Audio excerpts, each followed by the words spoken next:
Welcome to the Boar's coverage of the 2026 SU Spring Officer elections, where we're offering all candidates for full-time officer positions an interview with our team ahead of big decision night. I'm Tom Ryan, news editor at the Boar, and today I'll be interviewing Thomas Starr, running for the position of Vice President for Sport in the upcoming elections. Welcome, Thomas. Good afternoon. So the first question that I've got for you is quite an open question, and it's why did you decide to run for this position? Well, there's a few reasons. So one thing that I'm quite passionate about is about broadening accessibility to sports. So as you may or may not know, I don't know if you've seen the manifestos. I shoot target rifle, which is quite often seen as a sort of quite hard sport to get into.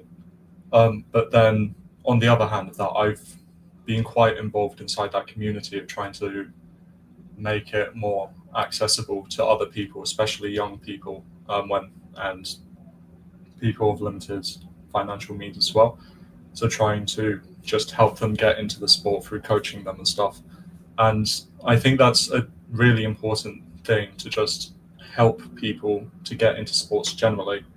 Because getting into that, before I did target rifle, I was doing tennis and more traditional sports. I got long COVID in 2020, which then got me looking into like other sports because I still wanted to continue doing sports. And I found this sport that was quite hard to get into initially, but I really enjoyed, and it has very much changed my life.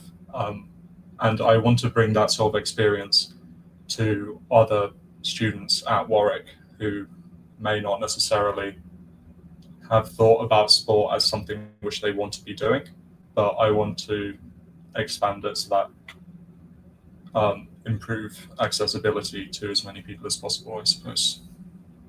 Amazing. And you touched upon it a bit there, and it sounds like you've touched upon it in your manifesto. But what's your experience with sports specifically at Warwick? So at Warwick, I've been a very active member of Rifle Club. So I was welfare officer and small ball captain.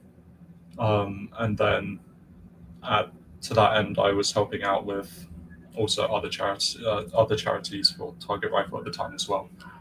On top of that, I've also been to quite a few socials and done some rock up events as well outside of Target Rifle.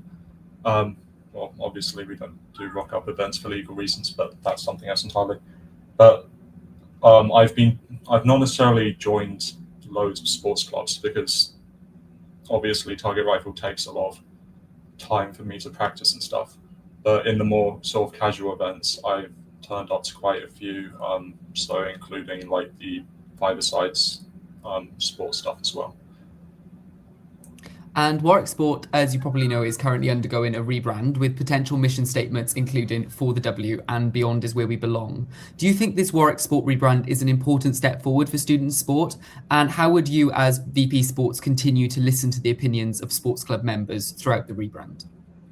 So from what I've heard about people's opinions on the current rebrand, it's been less than positive. But I will do my best to work with Warwick Sports to try and make it so that student voices are heard. I'll use my position as a trustee to try and get a better stance on the negotiating table to bring forward student voices to whoever may be running it with Warwick Sports. I'm quite interested in that as well because I hadn't actually heard about it until fairly recently, to be honest. But it seems to have been something that's been going on for quite a while. So I'd also want to improve awareness of such things because it sort of seems like it hadn't been advertised as much as it could have been to regular students to get their opinion on it. And also, how would you seek to support and improve sports clubs' performances in both Bucks tournaments and non-Bucks competitions in the year ahead? So I think one of the key points which I want to help improve with is coaching. So in most clubs outside of the performance ones, which currently I believe get access to professional coaching paid for by Warwick Sports, I believe. But in most clubs without professional coaches, those responsible for coaching beginners are typically experienced players. So what I want to do is provide sort of coaching courses run by the SU, maybe working with the current coaches for the respective sports to make an interdisciplinary course that is opt-in to do. They'll basically teach experienced players on how to actually coach people, because currently I am quite aware that teaching skills and technical ability aren't necessarily going to be had by one person. And you could give the most technical player in the world who can't teach a fresher, and then they'll just have no idea how to explain it properly, right? They'll just dive straight into the deep end and just overload whichever poor student they get with just knowledge that's too much to like handle at once. And I think that that's really important to get people to know how to coach and bring people into their sports to lead for a better experience for new members, and also reduce pressure on the potentially more like technical players who don't know how to teach or are concerned about, am I being too harsh on this fresher, right? Like, am I doing too much? Am I not doing enough? All of that, if there's a structure which they can refer back to in the coaching course run by the SU, then I think that would be incredibly helpful to improving the fresher experience and the exec experience as well. And as well as competing in sport, another thing that Warwick would like to try and push for is crowd numbers at sports events. And an article by the Boar in December found that 60% of students are unaware of when sports clubs are playing fixtures on campus, which leads to these low crowd turnouts. The One Warwick programme last year drew crowds of only 400 people over 2 terms. How will you ensure Team Warwick isn't just something that sports club members feel part of, but that every Warwick student feels part of through being able to support their peers? Well, I think one of the key parts of that is that the Warwick Sports Instagram doesn't really do a lot of club spotlights for sports matches and stuff. So one of the key parts I'd like to do is to expand the current program which exists for promoting those sports matches, but also do it across different clubs. So you have weekly spotlights on different clubs to sort of expand knowledge of all of them.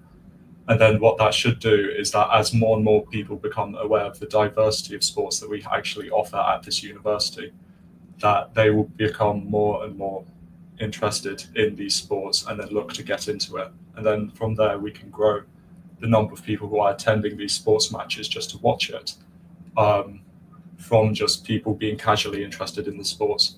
So I think at the moment, what we have is that if there are people outside of the people who are genuinely like really committed to Warwick sport as a group, the people who will be in watching a sports match, you sort of have to like compete with the people who already do that sport, which will be doing like another sports match at a different time for the same event, but just like for the B team or a different team. So it's sort of an interesting struggle where you have to get in people who are not necessarily incredibly passionate about the sport itself, but more passionate about sports at Warwick and how Warwick is doing in bucks and stuff to actually increase the numbers. Another thing that I look into is actually just promoting it more generally. So not only to people in Warwick, but just to like sort of the local area and promote it more of a local sports thing as well. Because I think that's something which would absolutely improve numbers quite substantially if we decided to promote it that way. Perfect. So that's all the questions we have on our side. You can obviously view all the manifestos for all the candidates running in the upcoming SU spring elections on the SU website, and you can view other interviews with other candidates on the Boar's YouTube and website. Thomas, thank you very much for joining us today. Thank you.